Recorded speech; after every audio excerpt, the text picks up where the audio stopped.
ট্রাম্পের নিয়মকে অস্ত্র বানিয়ে তাকেই চাপে ফেলছে ইরান। যুক্তরাষ্ট্রের প্রেসিডেন্ট ডোনাল্ড ট্রাম্প বারবার অভিযোগ করছেন ইরান কোনো চুক্তি মানে না, কিন্তু বিশ্লেষকরা বলছেন বাস্তবতা ঠিক উল্টো। ট্রাম্পের নিজের সিদ্ধান্তই এখন তার জন্য বড় ফাঁদ হয়ে দাঁড়িয়েছে। প্যারিস জলবায়ু চুক্তি সহ একাধিক আন্তর্জাতিক চুক্তি থেকে নিজের সরে যাওয়ার রেকর্ড রয়েছে ট্রাম্পের, আর তিনিই এখন ইরানের বিরুদ্ধে চুক্তি ভঙ্গের অভিযোগ তুলেছেন। সবচেয়ে বড় মোড় আসে হরমুজ প্রণালী ঘিরে। এই গুরুত্বপূর্ণ নৌপথে ট্রাম্প নিজস্ব মাশুল আরোপের ঘোষণা দিলে সেটাকেই উল্টো অস্ত্র বানায় তেহরান। ইরানের পররাষ্ট্রমন্ত্রী আব্বাস আরাকচি ব্যঙ্গ করে বলেন, ট্রাম্প ঠিকই বলেছেন, এই পথে মাশুল নেওয়া বৈধ, তবে 20% একটু বেশি।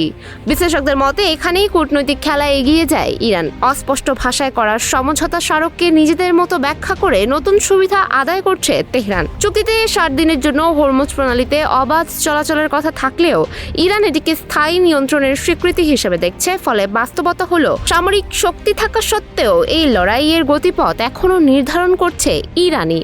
এদিকে ট্রাম্প যে যুদ্ধকে আগেই জিতে গেছেন বলে দাবি করেছিলেন, সেই যুদ্ধেই কেন আবার উস্কে দিলেন তা নিয়ে মার্কিন জনগণের কাছে কোনো স্পষ্ট ব্যাখ্যা এখনো নেই।